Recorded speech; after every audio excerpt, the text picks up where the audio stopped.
Hello, everybody, and welcome back to Talking About Birds, a Cardinal podcast that would like to take a moment to dispense from the jokes and just celebrate the fact that we've made it. Ben, we're here. It's opening day. Wow. We've made it. We survived. Yeah. This is our serious episode. Wow. I'm Yep. locked in. No goofs today. Nuh-uh. I'm drinking Red Bulls all show. Wow. Well, my name's Nate Heininger, and I'm joined, as always, by my co-host, Ben Samorka. Hi, everyone. And this week, we are going to talk about the last week of spring training, the opening day roster. We're going to check in on the upcoming real series against the Blue Jays and the Atlanta Braves. And then we're going to make some bold predictions about the 2023 season.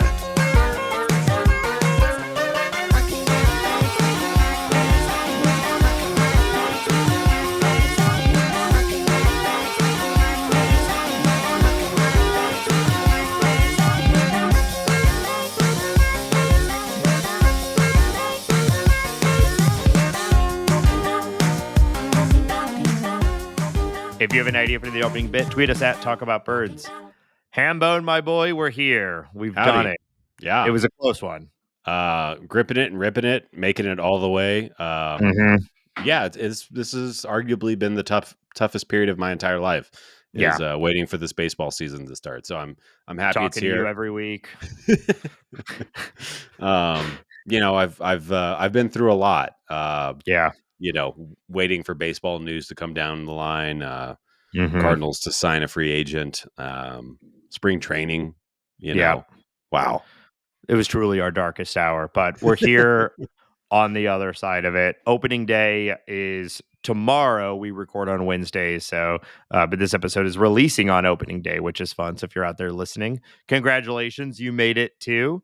Ben, do you have any opening day traditions? I know you're going to the Rockies home opener, but for baseball at large, do you have any sort of opening day traditions, or if not, like, what's your plan for the day?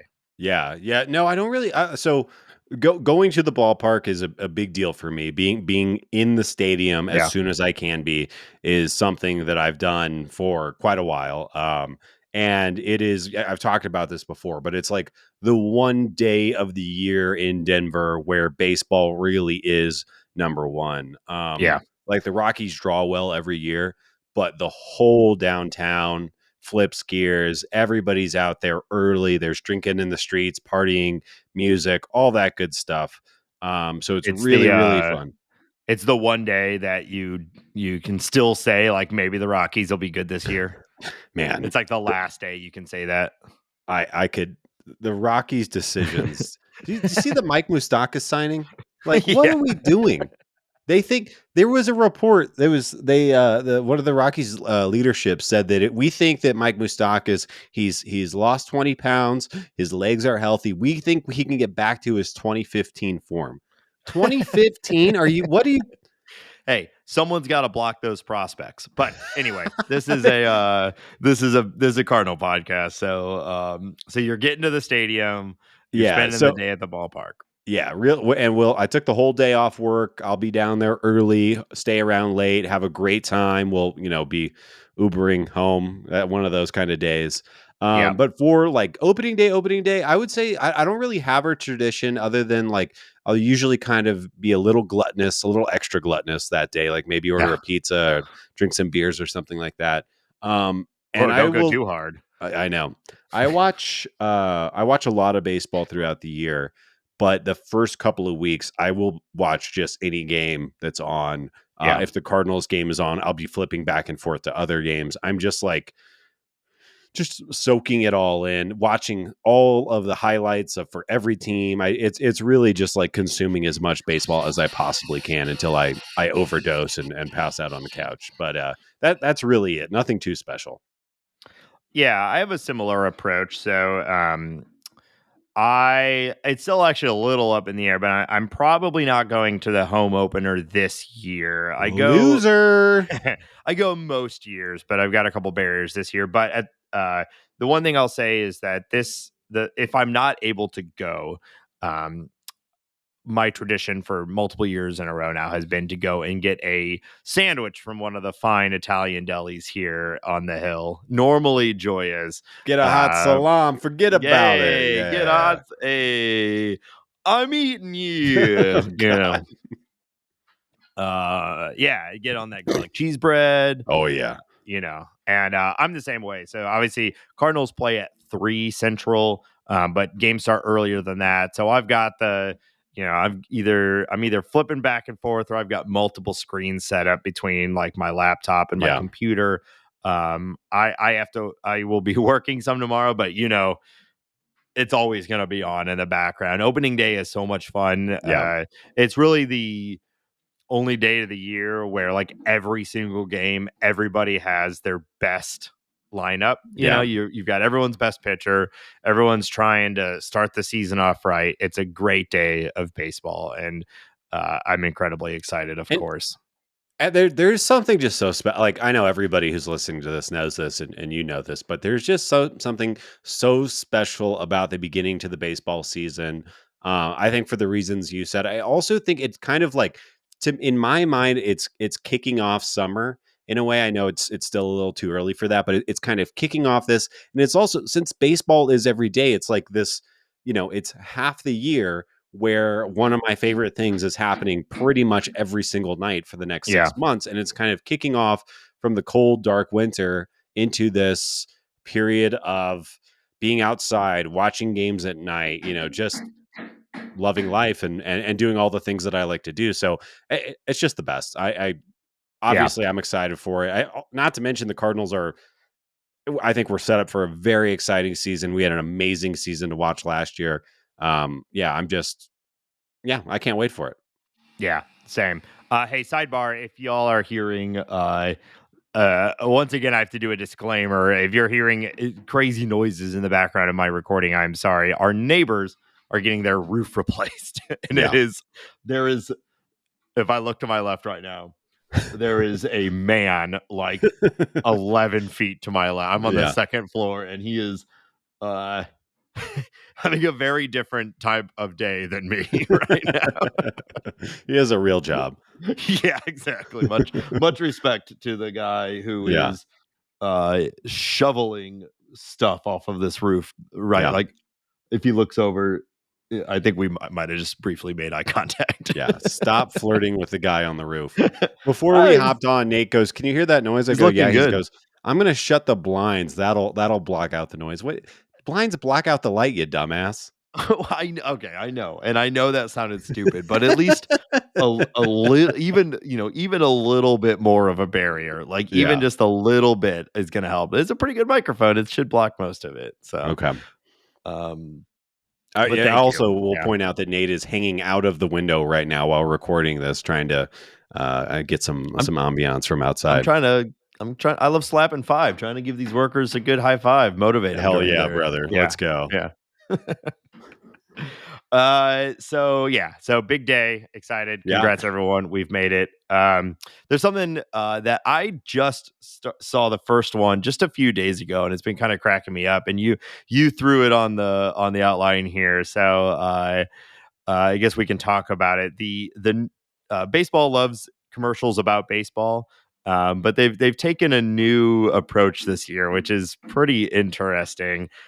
These ads that are celebrating the changes to the rules. Yeah. So the one that I saw was the Bryan Cranston one, Yeah. where he's sort of leaned back in a chair with a super cut of exciting baseball moments, and he's just very hyped about Yes. how baseball is going to be faster now.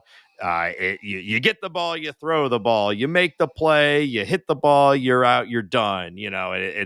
It's a very snappy ad. It's It's effective. very Yeah. yeah, it's a very well produced ad. What's your thoughts on it though? Yeah, I think the ad campaign has been pretty much overall great. I think that MLB actually looks like they're like awake and uh trying. They're okay. My number one complaint about Rob Manfred and MLB at large and the way that they're selling the game is they were almost always undercutting how good baseball is before they Right. praised it. And for them to just sit there and be like, here's why it's going to be good. Here's what we've done to improve it.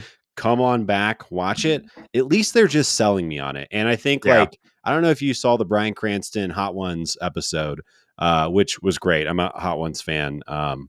The show with hot Yeah. questions and even hotter wings. Um, The and show is not brought to you by that show.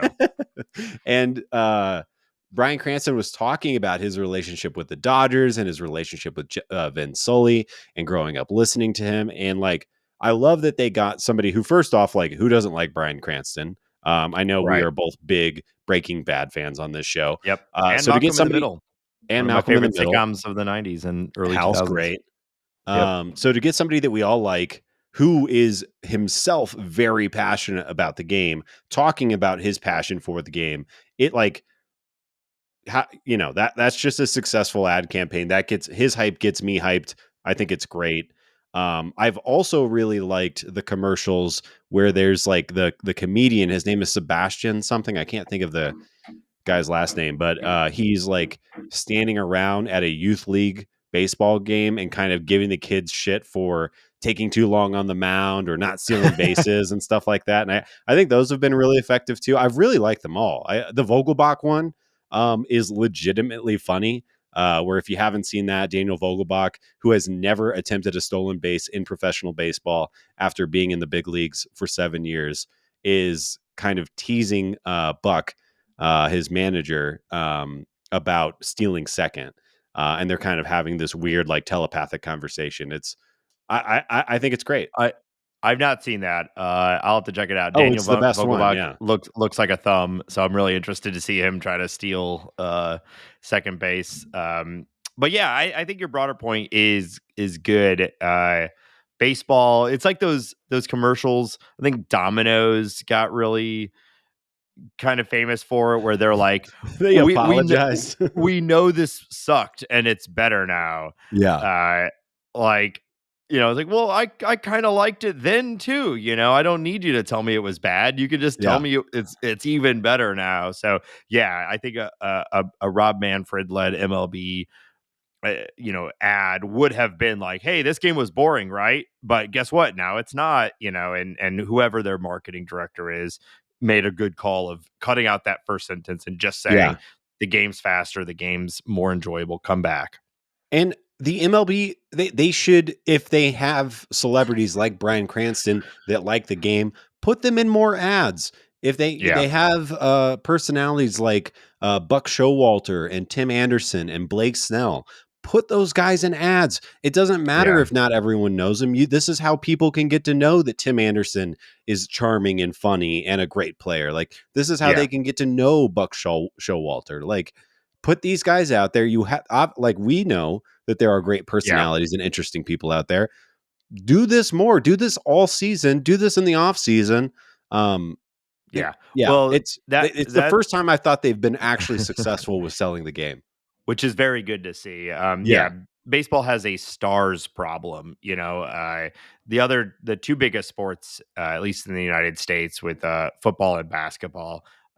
Everybody, whether you're a fan of that sport or not, you likely know the names of the best players. They're everywhere, and they're doing commercials. They're in movies. They're in all this sorts of stuff, and almost never does a baseball player get out there, and there's a lot of underlying reasons for that, and like the type of sport that baseball is, and just the commitment to it as well. But still, it is a, I think, a defining difference, and why, and part of why those other sports are just have like a base level of support that and puts my them above.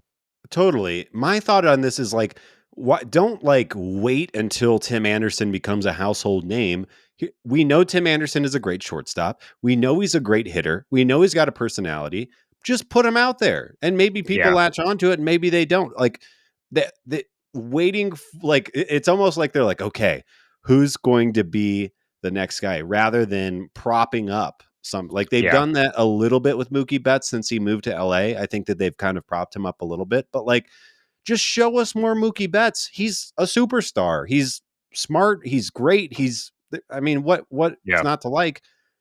Yeah, sorry, I could rant about this. I know. Well, hey, let's keep it positive. So we're saying we No, it like the is new good. campaign. It is Yeah, good. Yeah, thumbs up to yeah, it. Yes. yeah. So, well, hey, check out this segue. Speaking of stars of the game, Wow. wow, Professional podcaster. we have got uh, ultimately the biggest news story, really for a long time. I think for the Cardinals, at least this type of news story. Uh, Neither of us expected this. I don't think anyone truly expected this to I think I happen. kind of called it. Okay, never mind. Ben called it. I called it. Uh, okay, Ben called it. I take it back. You all know what I'm talking about. Jordan Walker has Yes. made the opening day roster, probably in the opening day lineup. We've not seen the lineup yet, but we'll get that probably later today. For sure tomorrow. He's done it. The Yeah. kid did it. 20-year-old rookie phenom Yeah. makes the opening day roster. The video goes viral. He's massive. He He goes is to so he big. goes to hug Ollie Marmol, and I'm afraid he's gonna crush the man. Yeah. Uh, Uh, I mean, wow, what a huge accomplishment for him. Um, Deserved. I kind of want to talk through some of the specifics and why this is so surprising, but just to start, like, you know, how can you not be excited about this, right? how can you not be excited about it? I think, something that we talked about, and something that I definitely feel strongly about is that Jordan Walker was going to come up at some point in 23, either way. Yeah, And I think that it is likely enough for him to be a top 3 in the rookie NL Rookie of the Year that he will accrue a full year of service time. And honestly, credit to the Cardinals. I cannot really think of the Cardinals in recent memory of really kind of monkeying around with service time. I think that they've done a great job of, if they believe the guy is ready, they bring him up. And I think that they could have kept down Walker quite easily, saying that he needs to work on plate discipline, saying that he needs to work on the outfield a little bit more. But they liked his performance. He was super hot the first couple of weeks of spring training, a little less hot after that. Pardon me.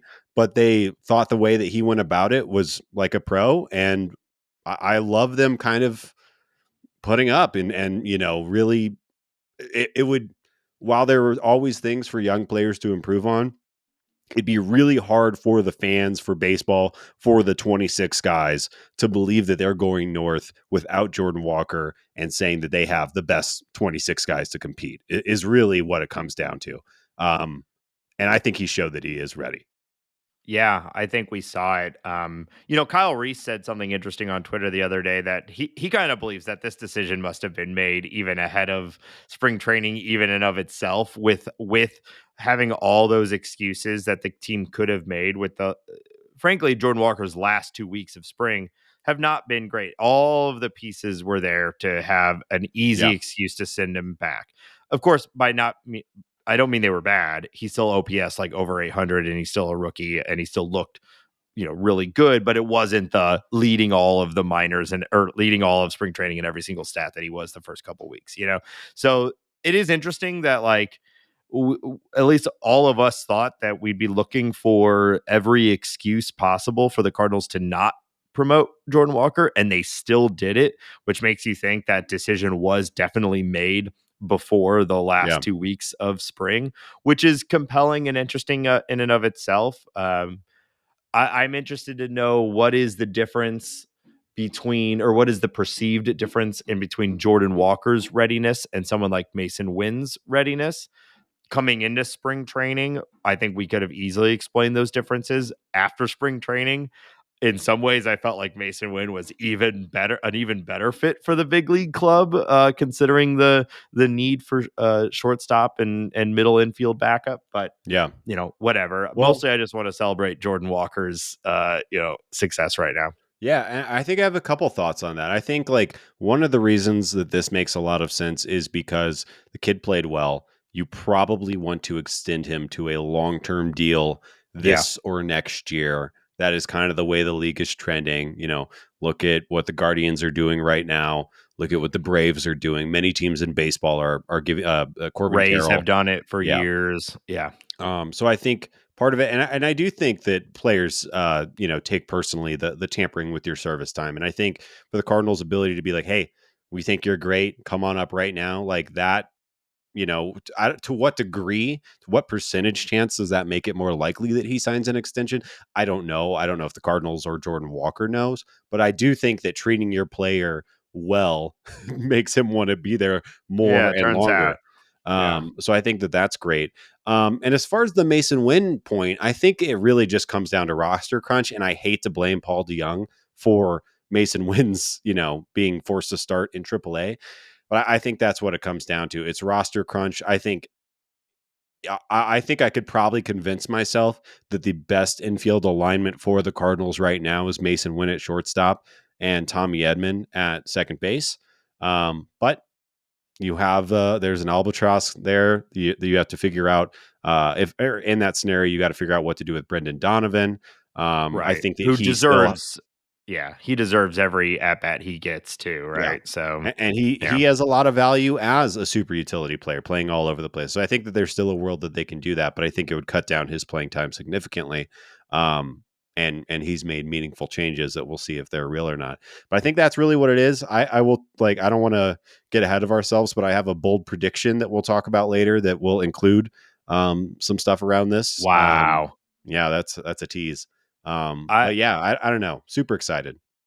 It's interesting too because there was the factor that Walker we expected needed to perform at an elite level through all of spring in order for this to happen, which he didn't do. He did mostly, but he didn't do. And then also we expected we needed an existing outfielder to underperform. We needed both of those things, and that didn't happen either.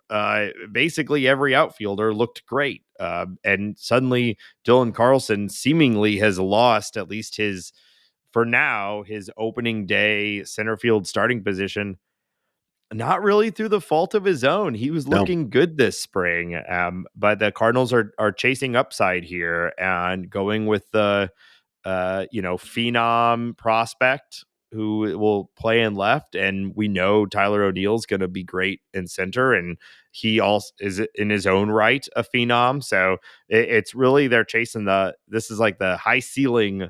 version of the Cardinals, and I like that. I think that makes sense. Why not in April if things don't work? If it turns out this was too quick for Walker and he's overexposed, okay. Oh no, Dylan Carlson, who would be a Yeah. starting center or starting outfielder on most big league clubs, is suddenly our fourth outfielder. Like, good problem to have. And then poor Juan Yepez, who also has been great. His spring wasn't as good, but he has plenty of experience in the majors to tell us that he is a valuable major league uh, bat. Yeah. He's now down at AAA, so it's quite an interesting degree of depth that the Cardinals have, and maybe the deepest lineup in baseball, right? At least in the I NL. I think I'm convinced at this point. So the Cardinals have 4 big league above average outfielders, and I'm adding Jordan Walker into that group. They have 6 potential big league good infielders for 4 spots and 3 spots respectively, of course. I think that right today, I would argue that the Cardinals have the best position player depth in baseball. And I think that that's going to be a great setup for the season. I think that Ali is I think, or I guess let me take a step back. I think what the Cardinals are set up to do is to manage their team like how Dave Roberts managed the Dodgers a few years ago, where they had so many good players they were spilling out of the dugout.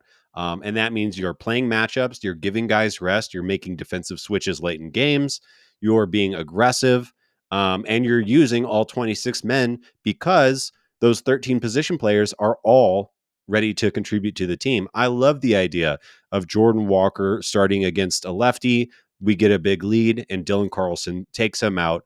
It's going to be a big change for Walker going from a minor league, a double A season to the rigors of a major league season. Keep these guys fresh, keep them rested, get them days off their feet. You don't need to play 6 games a week, especially with this roster because it is so deep. It is fine to have Dylan Carlson have 2 days off a week.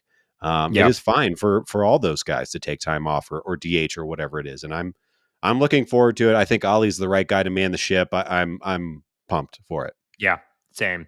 So let's talk through some of the big ads from this week. So on the bummer news was the Adam Wainwright IL stint, which I bring up to then say last week we talked about who would potentially be the fifth starter, and we got an answer immediately. Jake Yeah. Woodford. We knew he was making the big league club last week. Not a huge surprise. He's been stellar this spring, and wouldn't you know it, immediately he's getting a chance Yeah. to pay off on that on his hard work, and so he will be the fifth starter.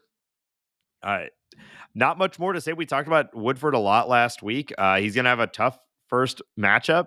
Everyone in the rotation is going to. We'll talk about that a little bit later in the episode, but well deserved. And I think hereby begins the rotation roulette, Yeah. and we'll see what it looks like in a month and 2 and 3 and 4. But good for Jake Woodford, and I think he's going to do well. Yeah. Yeah. I mean, it's hard not to be excited about that new slider. Yeah. And it's hard not to be. I mean, spring training is spring training, but for guys like Jake Woodford, who, when you're in a position that he's in, he is competing. He is not tinkering. Obviously he's deploying a new pitch, but he was out there competing as hard as he can to win that spot, and he did. So I'm feeling confident and excited to see Jake Woodford. But like you said, it's going to be pretty tough. I think he's likely going to start against the Braves for his first start of the year, and they might have the best offense in baseball. They have like 4 potential 40 home run guys. We'll see what happens. It's only spring, but Matt Olson hit 8 home runs this spring training. Yeah. He had a quote unquote down year last year with like 35 home runs. I know.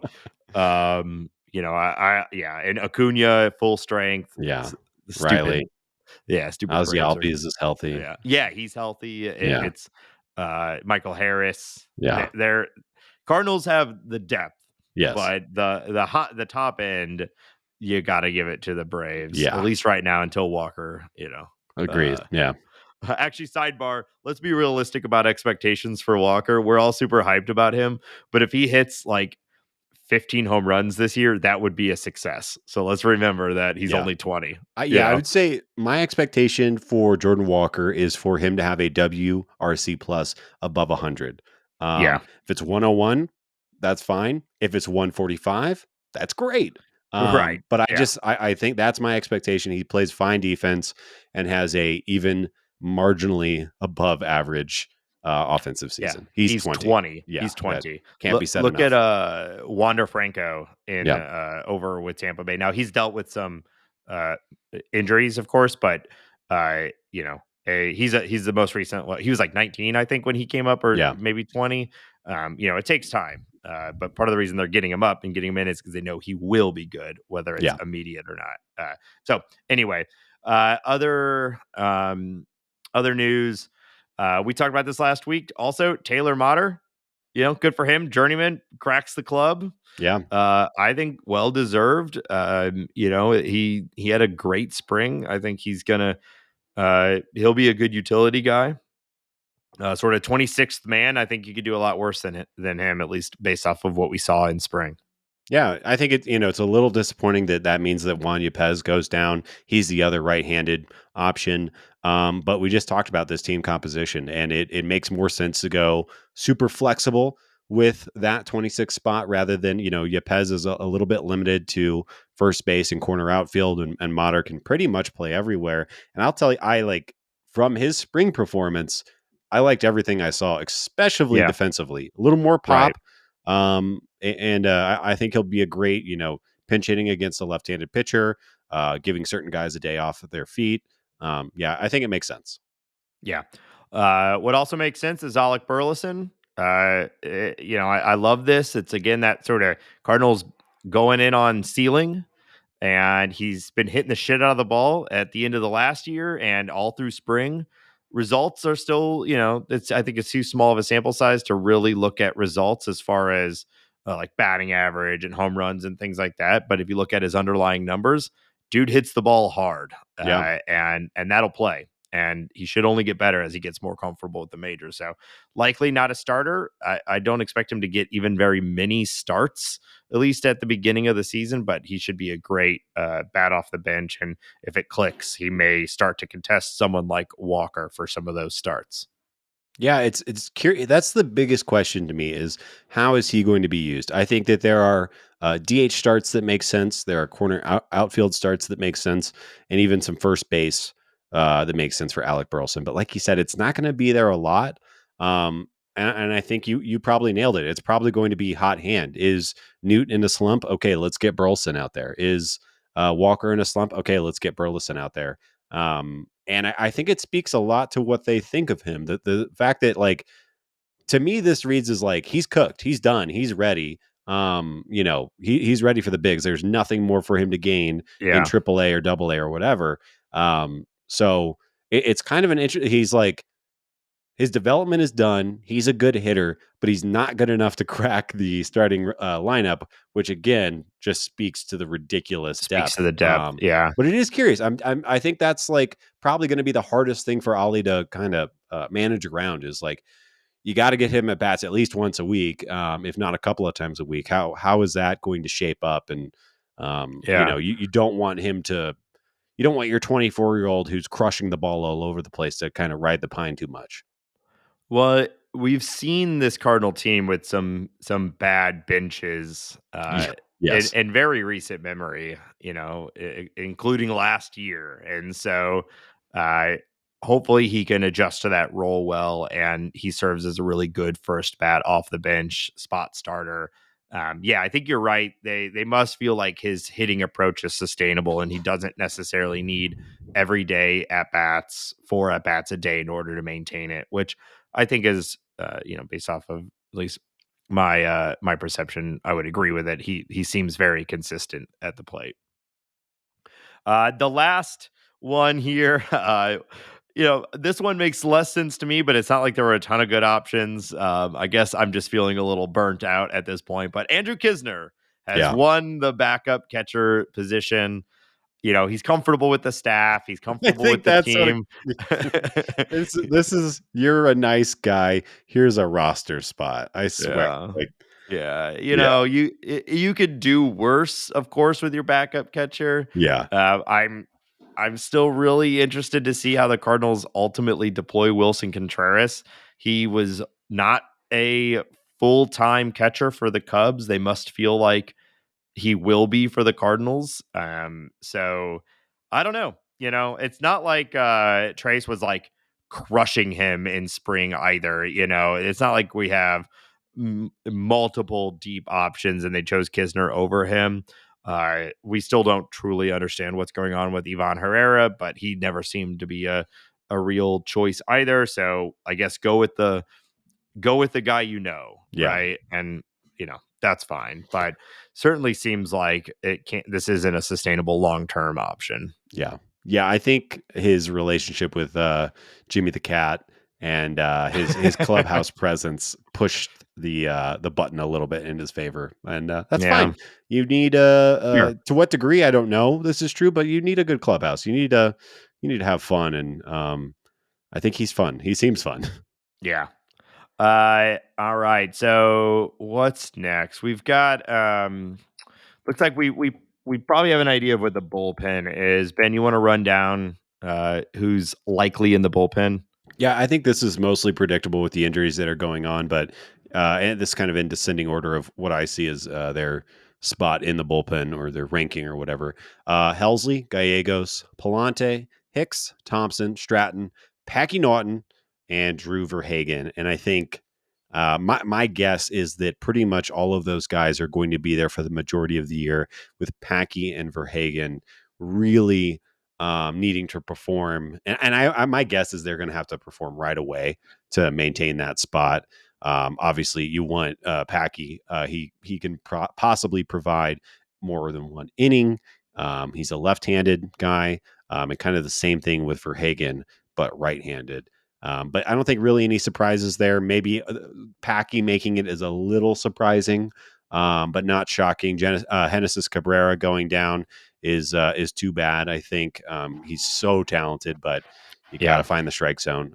But yeah, I think nothing shocking there.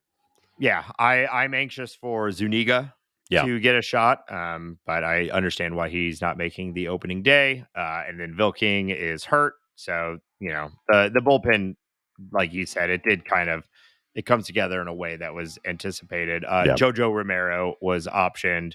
I suspect he'll find his way back up to the big league roster at some point as well. yeah, Okay, so let's see what other big news from the last week. Let's talk about Miles Mikolas. yeah, It happened, man. We've been talking about the spring extension.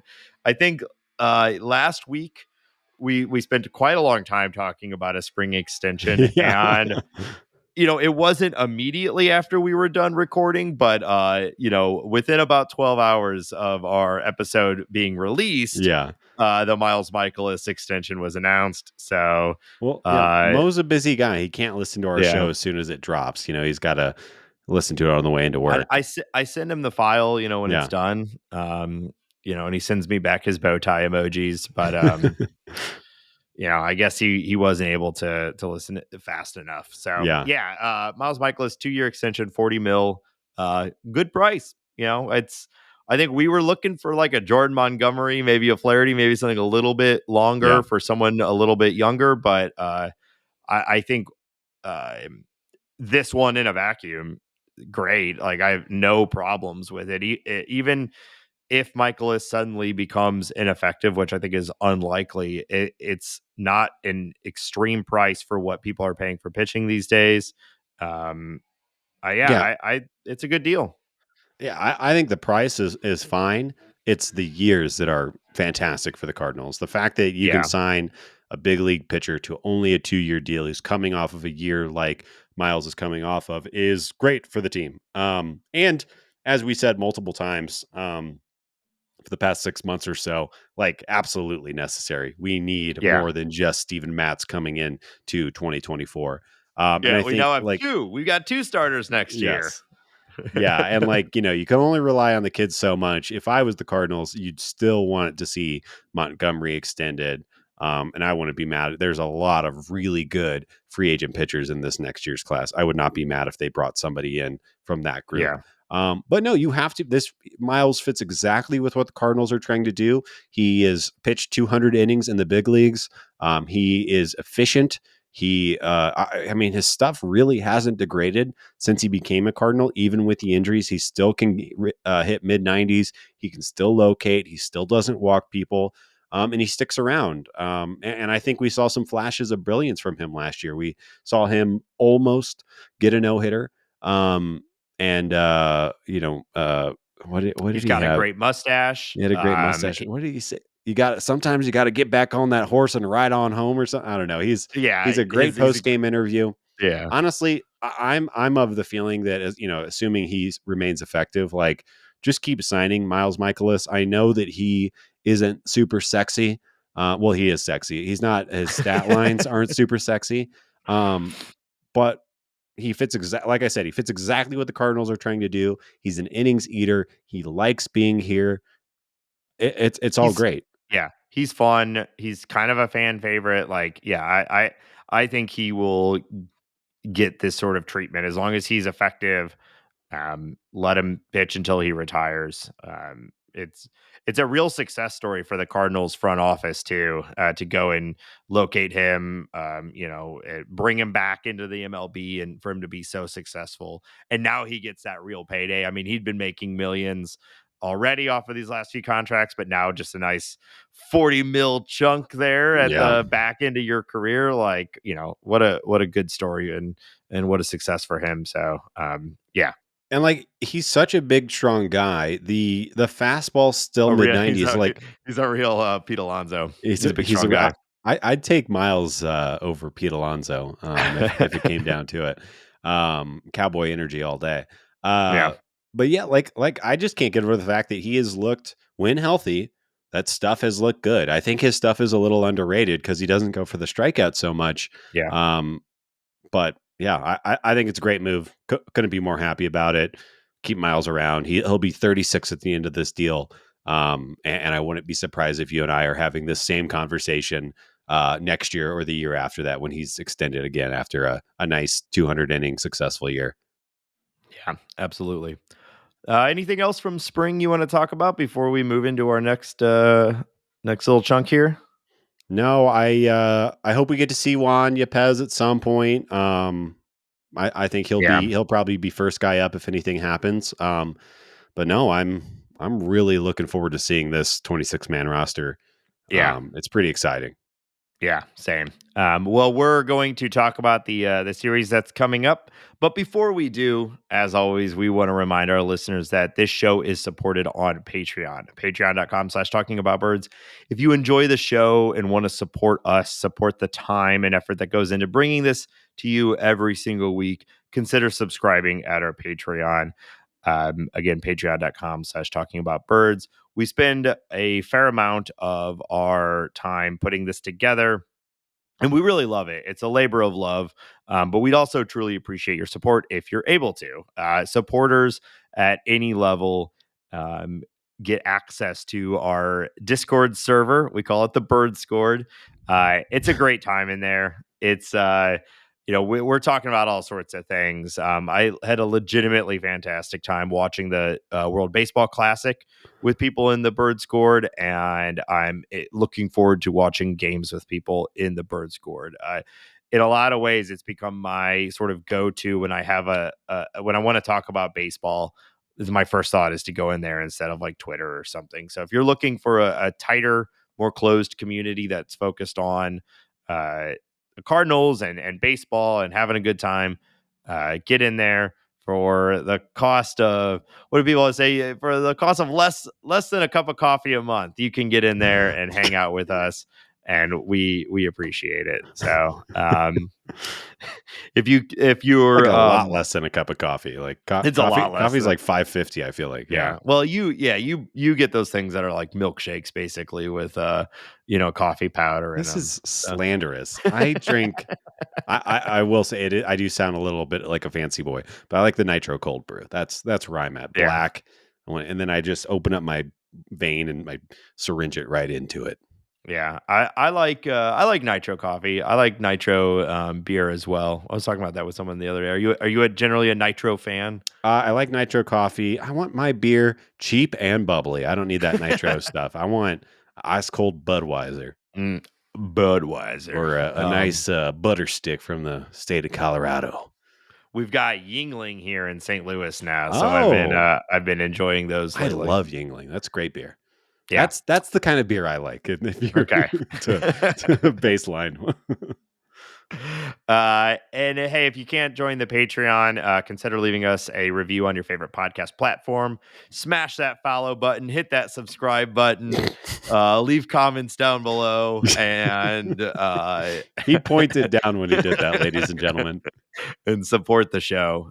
We appreciate it. Ben, if Yeah. people want to find us online, where else can they find us? Yeah, we really do appreciate it. So thank you, everyone. Cannot wait to get the season started with everybody. This is going to be fun. Follow us on Twitter at Talk About Birds. Follow us on Instagram at Talking About Birds, and follow us on the TikTok.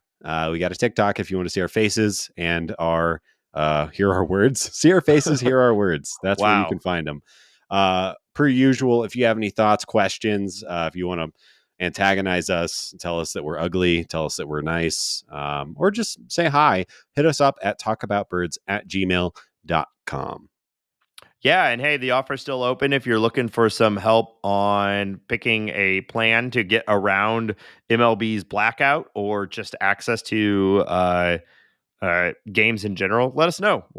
Yeah. We've been doing that for years, so we're happy to help, and we've helped people from this show before. So let us know. So now we're going to go into a mini segment that we do every once in a while, which is called "Talking About Other Birds," because the Cardinals have a stellar opening day matchup. Yeah. Really highlights the new scheduling system, an opening matchup against one of the best teams in the AL, one of my favorite teams in the AL. The Cardinals are playing the Toronto Blue Jays, a star-studded team to say the Yeah. least. So Yeah. should be a good test. Yeah, I think like we talked about the best aspect of the way that the schedule is made now is that Vladdy Jr. is coming to Busch Stadium every other Yeah. year. We're going to get to see Vlad Jr., Bo Bichette, who we have not seen in Busch Stadium. And I mean, they just, man, they have so many good players. Dalton Varsho with the big trade to the Blue Jays this year. Alejandro Kirk should be a Cardinal, isn't George Springer. This team is stacked. This team has been kind of in a weird holding pattern for a couple of years now. With the emergence of Vladdy Jr. and Bo Bichette, they really took that next leap. Getting Kevin Gossman, Alek Manoah becoming who he is, they took kind of another leap. And I believe that this team, now that they've balanced out their offense a little bit, bringing in Kevin Kiermaier, bringing in Brandon Belt, Matt Chapman's going to be there a whole year. This team is stacked. I wouldn't be surprised if they make a lot more noise in the AL East than people think. I know people are pretty hyped on the Yankees right now, but if Vladdy turns it around and everyone else is kind of clicking, I really think that they can do some good things this year. So really excited to watch Yeah. this game. I wish I was there to see Vladdy in person in St. Louis. I'm sure it's going to be a blast. And really quick, just to go over some of the starting pitching matchups that we'll see in this first series. We're going to have Alek Manoah, opening day starter against Miles Mikolas, Kevin Gossman versus Jack Flaherty, and Chris Bassett versus Jordan Montgomery. Um, Alek Manoah is really, really good. I think that's probably the only one I'm not feeling super confident about because he is dominant when he is on. But seeing Jack Flaherty, second game of the season, at least that's what's projected right now. We'll see if that gets moved. Very exciting. And Montgomery versus the Blue Jays. I was reading the other day that he has a 3.02 ERA against the Blue Jays in his career, which is impressive, being that a lot of those games were pitched at Yankee Stadium and the Yeah. Blue Jays hit the ball far. So yeah, we're super looking forward to it. I know it's weird to be playing an AL team, an AL East team to start the season, but I love it. I think it's great. Yeah.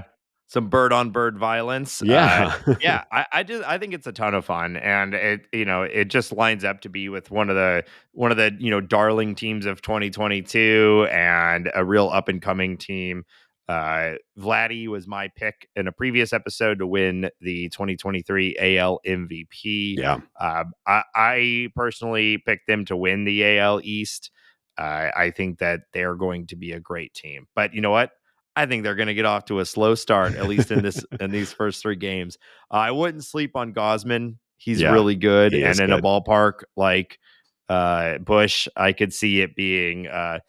I'm hoping game two is more of a pitcher's duel because that Yeah. means Flaherty is also performing well. Been a little worried about Flaherty over his Yeah. last couple of starts, but we're really just looking for health out of him right now, and that's still there. So yeah, it should be a fun series. Yeah, I distinctly remember a start against Kevin Gossman when he was still with the Giants. Maybe was that last year, or maybe the year prior. I can't remember when that was, 2 years but ago. Yeah. he was just pumping that split change monster pitch Whatever you all yeah. day. And man, the Cardinals look bad against it. When he's on, he is very, very good. And it's so silly because it's just that one pitch. He's got a nice fastball too, but he can just throw that nasty thing over and That over again. The split change, that I think that is we're gonna see a wave of that Yeah. in the MLB. I saw something, I don't remember the percentage, but in the Japanese league, that splitter, which we saw in the WBC, is like the most thrown Oh yeah. breaking pitch in the Japanese league, and it confounded people all throughout the WBC, including United States hitters. And guys like Kevin Gossman have made their career off of the splitter or Yeah. split change. So it wouldn't surprise me if we start to see that pitch grow in popularity. I think you're right. I was just I saw there was a little hit on MLB TV, and Pedro Martinez was talking about not only is it an effective pitch, but how easy it is to throw, to keep your arm actions the same as you're doing everything the same as the fastball, just kind of where your fingers are affecting the ball. So I think you're right. And man, especially when you got a power fastball too, Yeah. it looks nasty. But the thing with Gossman's is that not only does it break down, it like frisbees around too. It's Yeah. going down and moving laterally, and it almost seems like he doesn't know where it's going. Like it's Yeah. it's wild. He's fascinating. Yeah. And they brought in Bassett, who had a good year with the Mets last year. And, so And they've added on. They added on to a great team. I it's really easy. Like I think they had a great team, and they made the Bassett move and the Kiermaier move. I think while Kiermaier is not the offensive player that he was, he is still a top flight center fielder. And a team that has all of those offensive players that we were already talking about, I think those two moves are going to look really, really good. I thought they had a great Yeah. offseason. Well, you mentioned it already, but I'm a big fan of this guy already, so I might be a little biased. But bringing in Dalton Varsho, Yeah. who has turned out to be a Gold Glove level outfielder, he's probably not going to get any starts behind the plate. They have uh, They've said he's the emergency catcher. He's the emergency emergency catcher. catcher. Yeah. Yeah, and so they had three high end catchers, and they've settled on the short term solutions of Kirk and Jansen, and they brought in Dalton Varsho to play left field and probably some center, and for them hopefully no catcher, but he should that's a gonna be a that's a gonna be a big ad as well. So it's a it's a good. Oh no! All right. Um. Sure. Yeah. So yeah, should be good. And then right after that, we already talked about him a little bit, Yeah. but here we go. 3-game set against the Atlanta Braves. And the Cardinals are going to need to beat teams like this. Uh, so we kind of already ran down their lineup and how deep it is, but their pitching is nothing to sneeze at either. Yeah, I I think mean, the one thing the Cardinals have going for them is that it looks like they're likely to miss Kyle Wright. He is his health has kind of pushed him back a couple of weeks. But that being said, they have Jared Schuster, who's had a crazy good spring. They are likely to run into. It looks like they'll probably miss Spencer Strider. So thank God for great. that, I guess. Yeah. But it's could be Jared Schuster, it could be Charlie Morton. I mean, I guess there's a chance Kyle Wright will be back by that point. Also, Raisel Iglesias and Tyler Matzik aren't going to start the year with the club. They'll be back shortly. So the good news is, the offense is going to be at full strength, but the pitching will be a little bit depleted. That being said, Soroka's on his way back. Like I said, Kyle Yeah. Wright's on his way back. I mean, the Braves are stacked.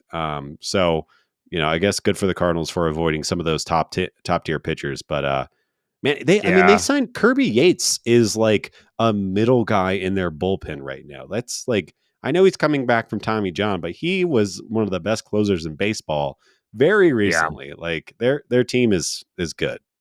They are missing Raisel Iglesias, who they acquired from the Angels last year. Angels signed him to a 4-year deal and then traded him like 2 months later Yeah, to the Braves.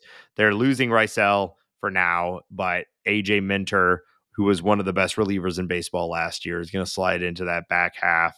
They've got Joe Jimenez who was a part of the Tigers. He was their closer and one of the best pitchers on that team, who he's coming off of injury, but he should be good for them as well. So even with losing their best reliever, they just have all these other guys to slot right in. They're a great team. You yeah, know, they obviously had a real Cardinals exit to the from the playoffs last year, but it was they won over 100 games last year, and it would be fair to say they should be better this year than last year. yeah. I like their offense. Ronald, the first three in their batting order: Ronald Acuna Jr., Matt Olson, Austin Riley. All three of those guys are MVP candidates, and if the year Yeah, goes right for any of them, they could win the MVP. And it's not a stretch. They are a very, very good baseball team. yeah, and then Michael Harris, Ozzy Albies, Oh yeah, they everyone op- else is great too. Yeah, they optioned Vaughn Grissom, who looked I like they're rolling with Orlando Arcia as their yeah shortstop, and he's a name you might be familiar with. He came up through the Brewers. He's bounced around, but he looks like he might have actually, started to click with the Braves. So stupid Braves. Yeah. Yeah. So we'll see. Should be Sean Murphy should be a Cardinal. Yeah. We should have both Sean Murphy and Alejandro Kirk instead of Wilson, though we are excited about Wilson Yeah. Contreras. So yeah, it's going to be hopefully some really good baseball I to think so. start the season. Yeah. So let's go into our next segment, Ben. We've been kind of talking about this all spring. We're gonna do some bold predictions. Yes. Who doesn't love a bold prediction? Yeah. So uh, we both wrote down a handful of what we're calling good and bad. So how do you want to do this? Do you want to do the good first, or do you want to do the bad first? Oh, we should probably start with the bad so we can end on a higher note. Yeah. Yeah. Okay. So we're gonna run through. I guess. Yeah. Let's go down the line. Like Yeah. you do all yours, and then I'll do all mine Yeah. of our bad bold predictions. And this Okay. is hard to. This was way harder to do than good predictions, because I'm like, no, I don't want any of these to come true, right? Yes. But just trying to find like realistic bad outcomes for the Cardinals this year. So and bold usually denotes like I tried to avoid just like generic bad outcomes, but like ones that would really be uh you know really disappointing to us Yeah. as Cardinal fans. I So I am I'll be curious to hear your judgment of how bold I have gone on my predictions, because yeah, I'm not sure if I'm up to the task. But yeah, I'm here I'll probably not bold enough either, okay. but so we'll see. All You right. go first All right. I'm and gonna then we'll start. So my go. bold negative predictions for the St. Louis Cardinals in 2023. Okay. Dakota Hudson makes 10 starts for the Cardinals. Then that's bad. You That's don't bad. want that. Yeah. That Is I that mean, that implies that you have injuries. That implies that Jake Woodford is not working out. That implies that Matthew Liberatore is not working out, and that you yeah. have to. He would be the seventh or eighth guy. Yeah. I mean, he's probably 8 or 9 depending on where you consider Zach Thompson. Exactly. So that's kind of where I was coming at there. Okay. And he's just been disappointing. Wilson Contreras has a below average offensive season, and that's OPS plus under 100. My thought there is he's learning a new pitching staff. He's really focused on defense. He's talking about winning a Gold Glove, and the bat just doesn't show up this year for XYZ reasons. We'll see. Yeah. Um, Yeah, I didn't touch on Wilson Contreras in mine, but that would be a huge bummer. yeah, That's his whole thing is supposed to be the bat will play, yeah, and we'll learn to live with reduced defense, because no matter what, that was going to be the case. So yeah. we might as well take the bat. Picking on the catchers again, Andrew Kisner is the worst offensive player in baseball. That's your least bold one yet. All right. Again, it'll all depend on how many at bats he gets, on how you would declare that. Yeah. Like because surely there's going to be someone Yeah. who gets like 10 at bats and strike out in Sure. all of them. But yeah, we'll qualify it at the way that we'll judge this is we'll qualify it at however many plate appearances he has and set that as the rubric. And then we'll search based on that. Okay. And we'll just if this is your first time listening to us do this stupid thing, we'll revisit these in 6 months. And see how we did. Next one, Steven Matz does not break 100 innings pitch this year. I hate that. Yeah. I'm really looking for a good Mats season this year. I was so hyped on him last year. Yeah. It just never got off the ground, and we saw flashes. And this year, it's All right. My final bold prediction: Jordan Hicks ends the season with an ERA above 4.5. Yeah, that's interesting. I'm not sure how I could bold see that it. one is, but Yeah, I could see it. Yeah. I think we're all hoping for more than that, but yeah, probably not super bold with the variability of a reliever, but yeah, that would be a pretty big disappointment. with his stuff though, that's kind of where like it's crazy to me. It's crazy to all of baseball, and including I'm sure Jordan Hicks feels this way too. Like how he should have a sub 2 ERA. The stuff is ridiculous. Anyways, Yeah. okay, so that's my predictions. All right, I have a few less than you, but I'll go ahead and get started here. This one maybe isn't as bold considering how the season's already starting, but Adam Wainwright will make less than 15 starts Ooh, as a Cardinal this year. something. So that would be horribly disappointing. Adam Wainwright is 5 wins away from 200. I know I wins know. don't really matter to nerds like us, but I would like to see Wayno get to that. And that would make It's it really difficult. Yeah, at the very least, that's a fun thing to have happened, even if you Yeah. don't necessarily think that it's a a big difference between 198 or whatever. Just Yeah. a veteran player hitting a big milestone is fun, and it's fun to celebrate. So yeah, yeah. So I'm just really worried. We're already going into the season with a groin Yeah. injury, So all right, the next one. Brendan Donovan will have the dreaded sophomore slump and OPS under 700. Ooh, yeah. That would be bad. Yeah.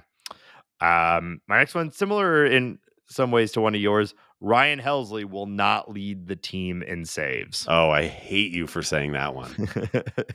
It could be for a lot of different reasons, right? Yeah. But considering he is the presumptive closer, Yeah. something would have to go wrong. And then finally, here's my spiciest one. Mhm.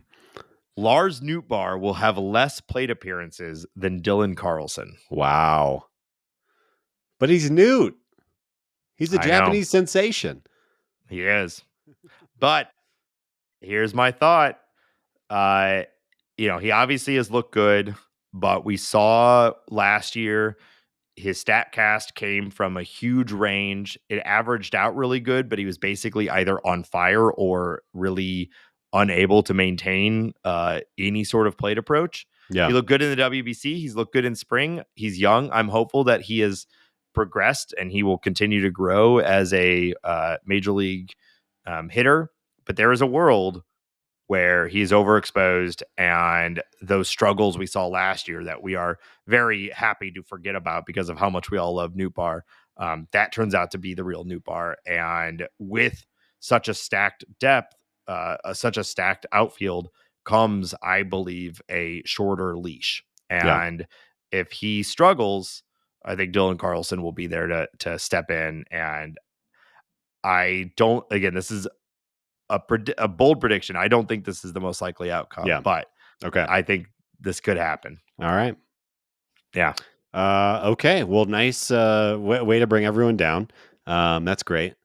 So now I have some positive predictions, and then I'm going to round it out with just a thing that I think is going to that I'm going to predict is going to happen this year. If that Okay. I have some similar. We'll see. I have some Okay. similar. I approached it similarly. Okay. All right. So Go ahead. my first positive bold prediction for the 2023 St. Louis Cardinals. Jordan Walker wins Rookie of the Year. Boom. Yeah. Book it. Let's go. I don't think I need to add much to that. It's just how it is.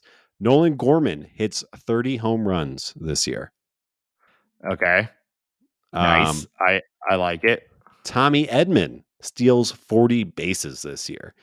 I think Okay. the rules are going to benefit him. He had 28 last season. I think there's going to be an uptick. Tommy Edman's a little wiser, a little more aggressive, a little crazier. Maybe he'll get to 40. I hope we have a couple of 40 stolen base people in baseball this year. I Yeah. think that would be really fun. Tyler O'Neill leads the team in Fangraphs WAR. That's a fun one. Yeah. I I like think it. he's playing center field. He's feeling healthy. Goldie and Arenado are the guys still, but I think Tyler's going to pop off this year. Let's go. Yeah. I mean, that defensive premium position, That if he just helps. had it really helps. Yeah.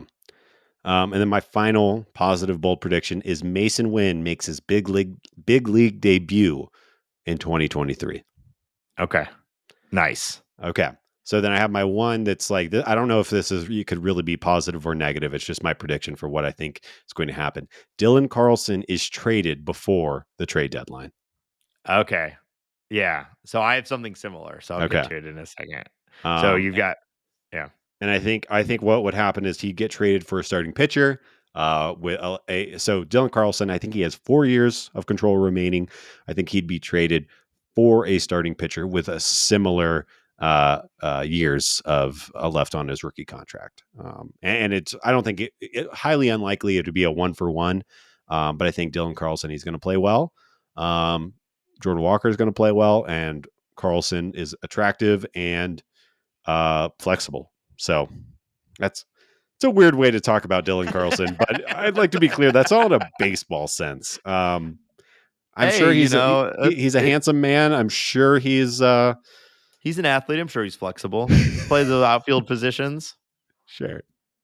But I'd like to be clear. I meant that all in a strictly baseball sense. Yeah, I'll stop talking. Why not both? Why not both, Ben? Okay. I'm looking at these roofers over to my left. Oh, machi. Handsome and flexible. I bet. Rippling forearms. Mm-hmm. Not like us computer boys. Yeah. Oh, this halogen bulb is burning my eyes. All right. My bold good predictions. We have some overlap here, Ben. Okay. All right. Or some similarities, I should say. No direct overlap. But my first one, Nolan Gorman will lead the team in home runs. Yeah, let's go. Yeah. So you called it 30. Yeah. It's probably around there. My only concern is playing time. Will he get the ABs in order to get to that point? But I think one would come with the other. So I'm calling it now. I think we have several people around that 30 spot, and Nolan Gorman is leading. My second one, Matthew Liberatore will end the season in the Cardinal rotation and be considered the number 3 starter next year behind Mikolas, Matz, and then Liberatore. Wow. Now, if we obviously go and sign someone that makes it a little more difficult, but you get where I'm putting him. Top option from within. I'm taking your prediction as written, though, so no flexibility. Okay. Yeah. That's fine. All right. And then my next two are less player specific, but this one I think it's going to happen, Ben. In 2023, the stars will align. The Cardinals will throw a no-hitter. Wow. We've had the best defense in baseball, or near best defense in baseball, for several years now. Yeah. There's no reason to think it won't be there again this year. There's as much luck as there is skill in a no-hitter. It's wild to me that we actually haven't had one since 2004 or whatever, 2003. Yeah. So I think it comes together this year. Now, who is it? I don't know, but I think we get one. We almost got it last year with Mikolas. I'm gonna pick a name, Nate. Let's do Jordan Montgomery is going to throw a Cardinal no-hitter. All right. Wow, that would be exciting. Extend them. Nate's calling it now. Who's your pick? I'm going to go with Mikolas. Okay. Yeah. I mean, he's efficient. He uses that great defense. Arenado is going to make an amazing play that is all going to leave our jaws on the floor, and he's going to get it. So yeah, I'll co-sign that. My final one is, again, similar to yours, but less specific. So I think yours is probably just more interesting. But I said the Cardinals will make a impact trade before the trade deadline. Okay. So my thought here is that I would not call. I think you could argue that the Montgomery trade would rise to the level of what I would call an impact trade, but I would consider the Montgomery trade the floor of what I'm looking for here when I say impact trade. So pretty much nothing like we've seen from the Cardinals since like the Arenado trade, or if we're looking at midseason, I don't know, Matt Holliday, John Lester maybe, but that was not John Lester, John Lackey. Yeah. But that level, like trading for a star and a need in the midseason for a playoff run is what I'm looking at here. Yeah, I think dealing an everyday regular for a starting pitcher or another everyday regular would be included in an impactful trade. I would consider that impactful. Yeah. Okay. So those are my bold good predictions. So we will check in. Maybe we'll do like a mid-season check-in on this too, and see Yeah. if any of this is trailing in that direction. Yeah. Some of these we would have a generally, we should have a general idea of if we're heading in that direction or not. Yeah. Tommy's going to have to start stealing bases early if he's going to get to 40. So Yeah, and we'll see. Gorman's going to need a lot of home runs. Yeah. So hey, if you're out there, let us know what's your bold predictions. Tweet us or TikTok us. I don't know. What's your bold predictions? Let us know or email. We'd love to hear them. Yeah. Yeah. Tell us how stupid we are. Tell Ben how stupid he is, and me how smart, handsome, and flexible I am. Oh, you are patently not flexible. You might be the least flexible person I know. Both physically and mentally. Yikes. My way is my way. Uh-huh. All right, let's check in on some of the news that's happened around the league in the last week. Yeah. I think probably the biggest story in baseball right now, pitch clock, right? We have basically a month of baseball games, obviously spring training. So I don't think we could call this this conversation shut. But on average, the pitch clock shaved 26 minutes off of games throughout spring training. The average game length dropped by that much is what I mean to say. I think it's great. Super exciting. I think we've all seen the infractions go way down. I think this is going to be great. No notes. Good job, MLB. This is one of the better things they've done. Yeah. Yeah, I've had my concerns, and but overall, my concerns have been lifted, and I've enjoyed it. Yeah. So I'm here for it. The Cubs and Nico Horner, second baseman, agreed to a 3-year extension for $35 million, which, proves or really expands on the point of what the Cubs are trying to do. It's run prevention, defense first, up the middle. Nico Horner is good at that. So a little surprised by this, but I think it makes sense. Yeah, he's good. He's not a star, but he also didn't get paid star money. Right. If this completely collapses, 12 million a year basically is nothing, in especially to a franchise like the Cubs. So you're that they clearly are working on, besides just run prevention, they're clearly trying to establish this floor for their Yeah. team for the next few years. And I think this is a good one for that. And he might he could put a year together too offensively. He's an interesting player. He's definitely glove first, but Yeah. he's not a slouch at the plate. He's got some speed. He could make it work. He could end up bringing in a lot more value than 35 million if things come together. Yeah. He's a stolen base threat, high average guy, and still super young. So yeah, we'll see. Yeah. The Guardians and Andres Jimenez finalize a 7-year, $106.5 million deal. I think it's a slam dunk. It looks like the Guardians are trying to extend other young players. Stephen Kwan is being talked about. And the Guardians have a plan. I think they are trying to line up their good young players with Jose Ramirez's contract and be successful. I will give the Guardians ownership group has been one of my least favorite ownership groups in baseball. It is nice to see them pay their young guys before they have to. So good for them. Yeah, great deal for Andres. I mean, he is now generational wealth, and should return value for the Guardians as well. He had a real breakout year last year. We'll see what his long term. What does he look like 3-4 years from now? There's a lot of different ways that he could go, but I think it's a good deal, and it'd be very unlikely for this to become a problematic contract for the Guardians. Yeah. I mean, he's a guy that could play shortstop at a high level, and he had like you said, the offense last year was nice. All right. Over 42% of Japanese households watched the WBC final. It started at 8 a.m. Japanese It's time. incredible.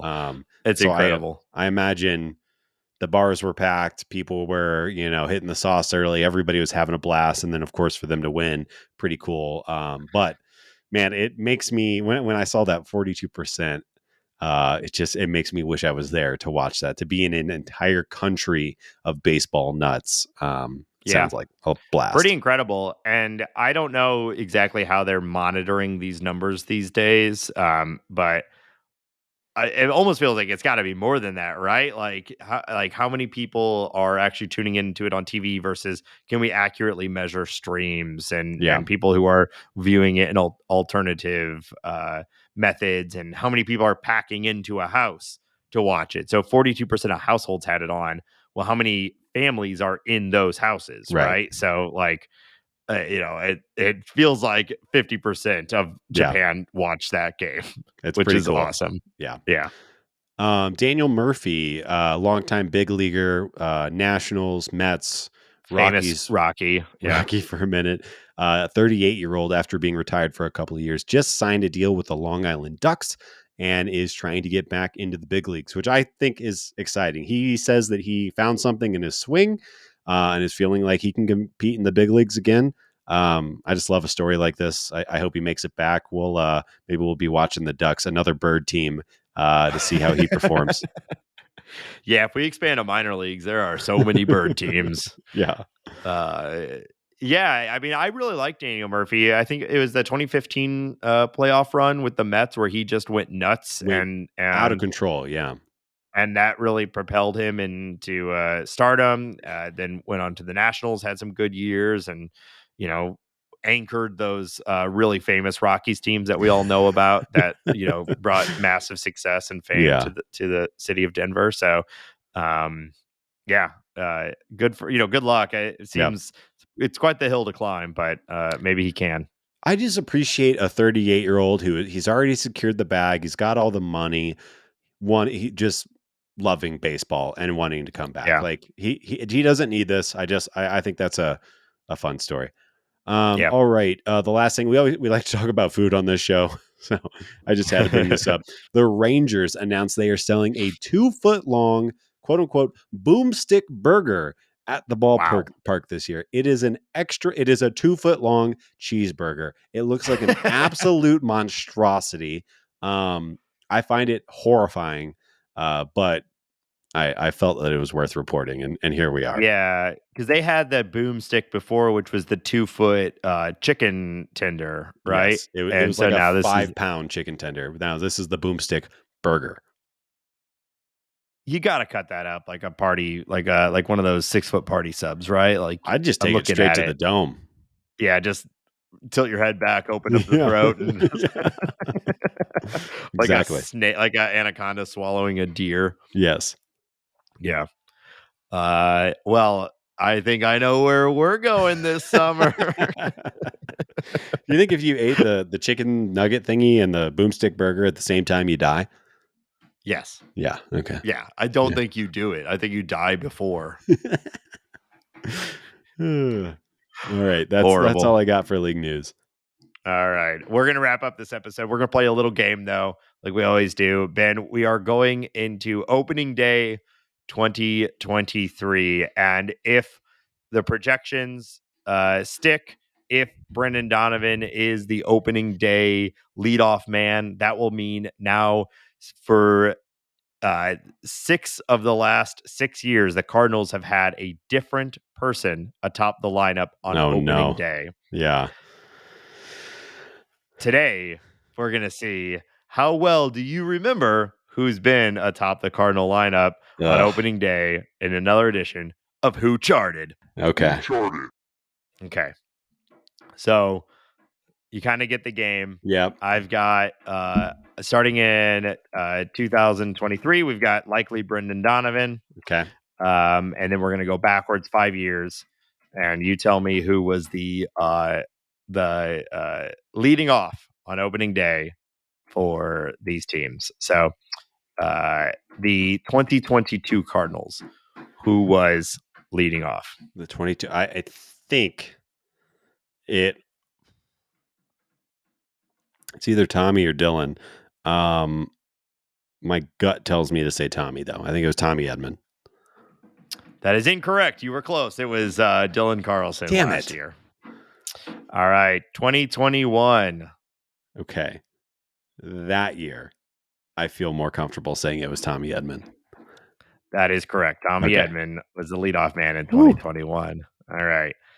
2020, we're starting to get back there. Yeah. Now 2020, I cannot remember if there's such a weird year, obviously. I cannot Right. remember if Matt Carpenter was healthy to begin that year or not. It wasn't Dylan because Dylan came up that year later. Or did he start? Did he start? Yeah, I Maybe think he so. did start. But I'm going to say Matt Carpenter was leading off for the 2020 Cardinals. That is incorrect, Ben. It was Colton Wong. Damn it, Colton. Yeah, I forgot about that. Yeah. Yeah. That's when he was doing his All on base right. thing. Yeah. Yep. The Pebble. All right. The Pebble. 2019. Okay. Matt Carpenter. Come on now. You got it. So now Okay. you have gotten it twice. You have gotten it wrong with a guess, and then it was Yeah. that guy the year before. Yeah. So you've been so close. All right. And I'm going to stop it at 2018, but I do have all the way back to 2013, which I'll run down here. So 2018, who was the opening day leadoff hitter? So I'm pretty sure Carp was batting more in the middle of the lineup that year to try to spur the offense. Some dark days in I 2018 as know. far as the offense goes. Kind of thinking like, was it Bader at that point because of the speed thing and it wasn't really working? So maybe it was he was having like a good spring training, so they wanted to do that. I feel like I remember a storyline along that kind of thought process. I hate this. It's tough. It's tough. Who else was there? All those guys are gone now. It's funny. The last 3 years have also been roughly 2 decades long, so it's really hard to yeah. And I think Bader.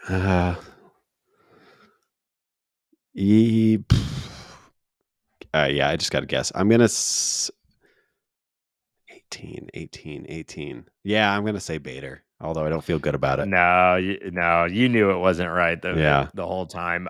So I thought you might forget about this guy, but how can you forget? Such a smile. Dexter Fowler, man. Oh, This was God. yeah. Yes. So Dexter Fowler. So you got 2 out of 5. 2022 was Dylan Carlson. 2021 was Tommy Edman. 2020 was Colton Wong. 2019 was Matt Carpenter. 2018 was Dexter Fowler. 2017 was also Dexter Fowler. And then Matt Carpenter was the leadoff man from 2014 through 2016. Yeah. And then go way back, 2013, opening day, Cardinal World Series year. John Jay was the leadoff man. So, is this the year where we finally get back to some consistency in the leadoff? Hopefully, but we'll see. 6 years in a row, different guy. Yeah, I think if I had my druthers, my lineup would against a right-handed pitcher, it'd be Donovan Newbar to lead off. That's what most are projecting right now. Yeah. We'll find out. And you and I did a little game about a month ago where we tried to predict the opening day lineup, and we're both going to be wrong. Yeah. Because neither of us predicted Walker making the team. We're all assuming he's going to be in the opening day lineup tomorrow. Yeah. Everyone listening to this is already going to know all of this. But you did Donovan Newbar as your prediction. Yeah. And I had Edman up top. So you will likely be the winner of that game. Let's go. We'll check in next week. So, all right, everybody, that's it. It's here. Baseball. Maybe you're watching baseball right now. I hope that you are. I'm jealous of you. Yes. Wherever you are. Yes. So thank you again for listening. Consider the Patreon. The show is fan supported. We appreciate you. Patreon.com/talkingaboutbirds. And we will be back next week to recap what happened in the first week of the 2023 regular season. Wow. 6-0, baby. 6-0. Let's do it. And until next week, go Cardinals. Okay, thank you. Bye.